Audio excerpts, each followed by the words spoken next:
Just wanted to make a quick video. They're coming for everybody. They're coming for all of us. This guy saw a YouTuber earlier. He was saying how he got a second strike for literally reading off of, one of those medical government websites. All he did was read off the website,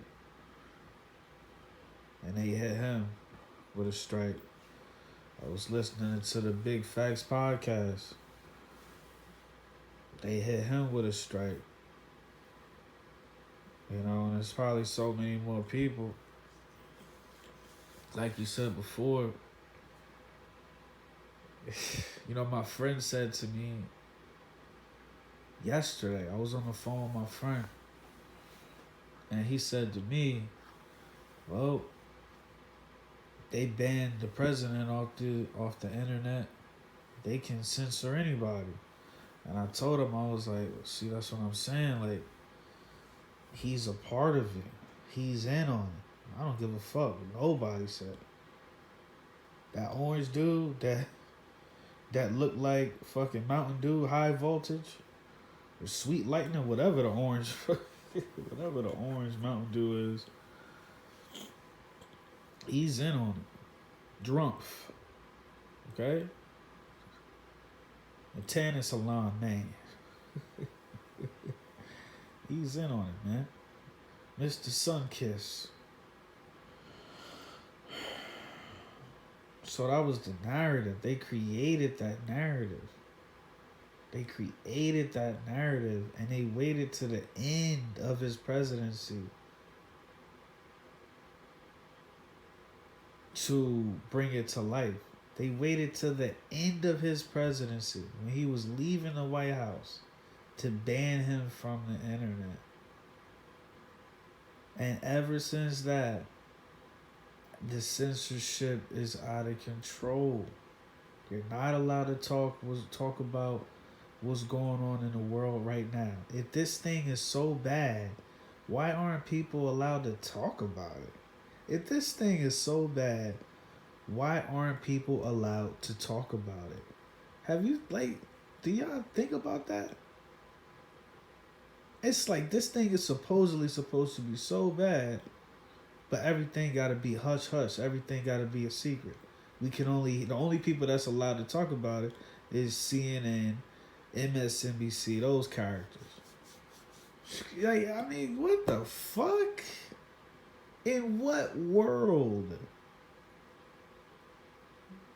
would this be allowed to happen? So now it's like we're in a situation where you have no idea, bro. You don't know what you can say anymore. I was watching the Corey Holcomb show. That lame ass show. It's definitely my last week watching that show. God, man, Corey Hogan was such a clown, man. But anyway, he had RZA Islam up on there, and RZA, he not even trying to speak in code. Okay, I would be sweating if I was Corey, man. All RZA kept saying that V word. He said the V word like 3 times in like 3 seconds. I was like, dog. You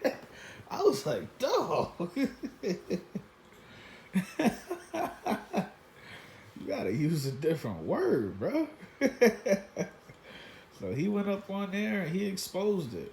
He exposed everything. We already know. It's just, all you need to know is it's bullshit. That's all you need to know. If you heard it on the news, it's bullshit. That's all you need to know. If you heard those people, that's most likely they live. Okay? Looking ass motherfuckers. Then just assume it's bullshit. But when it comes to this censorship, bro, this shit is out of control, man. The internet isn't the internet anymore. It's as simple as that. The internet, I don't know what this is, man. And it's weird, you know? We're in a situation now where shit is a whole monopoly. Majority of people is on YouTube. And now you say, okay, well, we're gonna go somewhere else, but nobody's following you there. Maybe a couple of your supporters, the people that really enjoy your information and your personality. But aside from those handful of people, once you leave YouTube, ain't nobody following you, and ain't nobody gonna come look for you. That's the sad part. It's sad that there's no other. How long YouTube been out? How long has it been since YouTube was bought by Google? These companies have had years to catch up to, as far as just the interface and replicate or mimic a YouTube platform. I was on BitChute, pissed off and confused. I'm like, how the fuck do I put? I'm dead ass. Listen, I was like, how the fuck do I put a profile picture on here? I was struggling on how to put a profile picture on BitChute. I've been making everything. I made a BitChute, a Odyssey. I'm about to make a library. I've been making everything. We got the brand new Straight to a Podcast Instagram. I'm about to make a Paradigm Instagram. I'm making everything now. I got my backup channel. But it's like the thing with YouTube is this. I got over 2,000 subscribers on my main channel. And I could make a video every day. I could make a video for the next 7 days telling everyone that subscribed to me to follow me, or I could just say subscribe to my backup channel. And I won't have 2,000 people that follow me over there. One, because some people are lazy and they're like, I ain't doing all of that. Even though all you gotta do is press one button. And two, YouTube doesn't, even though I have 2,000 subscribers, when I go live or when I upload a video, YouTube doesn't even send out notifications to all 2,000 people that subscribe to me. That's the truth about YouTube. That's why when you see content creators that have 100,000 subscribers, when they go live, only 1,000, maybe 2,000, maybe 3,000 people are in there. What sense does that make? Not even half of the people that are subscribed to them watch their content. Now, when I see in the Star Report, he averages over like 2,000, 3,000 people in his live chat. And then Corey Holcomb, that nigga be having 7,000, 8,000 people on a live chat. But, he be talking about bullshit most of the time. See, Corey, they talk about bullshit. Every now and then they'll say something real, but it's just, it's too much bullshit you have to digest before you hear something actually knowledgeable, in my opinion. So, tell people to follow you on to wherever you're gonna go, but Patreon, whatever the case may be. But at the end of the day, you eventually realize as a content creator, you might be fucking alone. And there's nothing worse when it comes to this game right here. It's nothing worse than building up. You make the content over the course of years. You build your subscribers from nothing. And then with the snap of a finger, they could make you start all over again. They could make you start all over again. And you just like, wow. So, I don't know, man. To be honest with you, like, I got a couple days left from being suspended. It was the first time I ever got a strike ever. I've never got a community guideline. I think I got a community guideline one time. Actually, I did. I got it one time on this channel on my, cause the Low Key T Live was my main channel. It was my first channel, but I got a community guideline strike, and I think they said I couldn't go live for 3 months. So that's why I made my other channel. That's why I made the channel with over 2,000 subscribers. Right? My main channel was actually my backup channel. That's the crazy part. But they make it so hard, damn near impossible, for people that just created their YouTube channel within the last 2-3 years.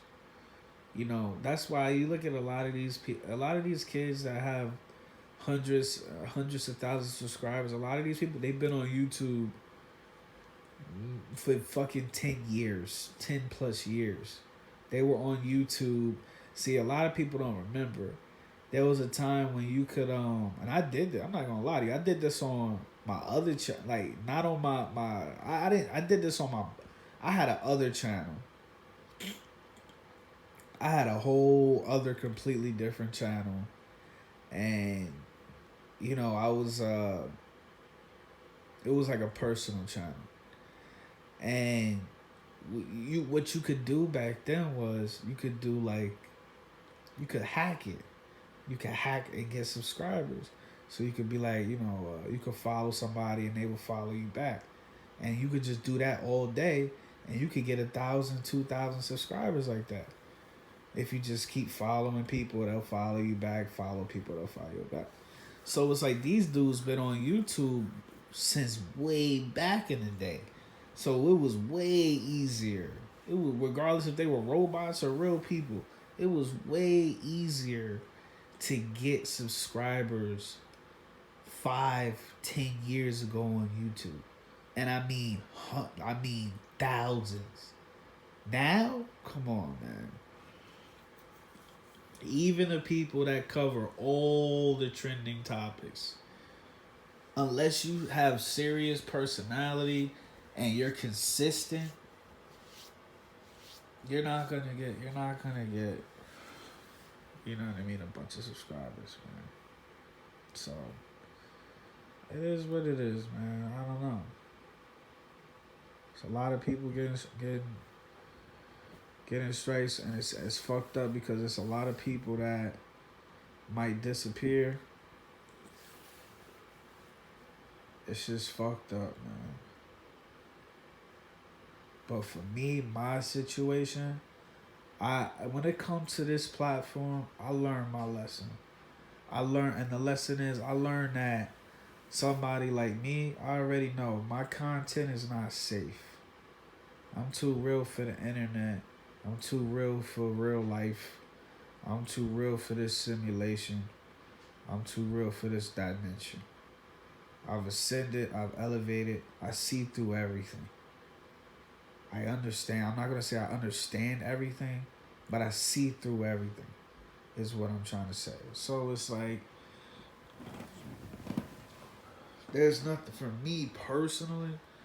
There's nothing else here for me. Fuck the internet. There's nothing else here for me in this physical world. There's nothing else here for me. For me to, you know what I mean? Like that I need to. I don't know. It's hard to explain. Like I understand how this world works. I understand how people work, right? And I understand how I operate. So at that point, it's like, what else am I supposed to do here? You know what I mean? But as far as YouTube, I learned my lesson. And the lesson is, you cannot have a moment of weakness. And I had a moment of being emotional. And then I fucked up when I uploaded that shit on the internet. Even though all I did was you know, everything I said in that video was 100% truth, backed by, you know what I'm saying, that big building in Atlanta. Right? You can't say anything. You can't say anything anymore. Everything I said was the truth. Right? And it was a fucking robot Wasn't even a real person. Robot came through and took my voice away. A robot. So that's the world we're living in now. Robots. Call it the algorithm. I don't give a fuck what you call it. Robots. Fucking the cousin of a toaster oven. Put me as a grown man on cyber timeout. Okay? Okay. Siri is the big sister of a fucking toaster oven. So anyway, I learned my lesson. I realized that I can't curse in the titles. I can't put up, thumbnails that are, too crazy. I gotta put up, the first couple of minutes of the videos I do. We can't say nothing too explicit. I mean, and then even then, and then it's, and then even then, it'll be something. Even then. So it's like, what I recommend is you gotta use YouTube as a commercial. I look key. You gotta use YouTube as a commercial. Use YouTube to promote whatever it is you got going on. Use YouTube to get traffic, but to funnel that traffic to different platforms. It's as simple as that. You gotta, make sure you're appealing. Make sure, the content, it looks like something that people want to click on, but at the same time, you gotta use YouTube. Dude, I saw these people that watch TV shows and then they do a review of the TV show. So like I said, I watched a show called American Guys. This guy has been making a living. I don't know how many subscribers he got.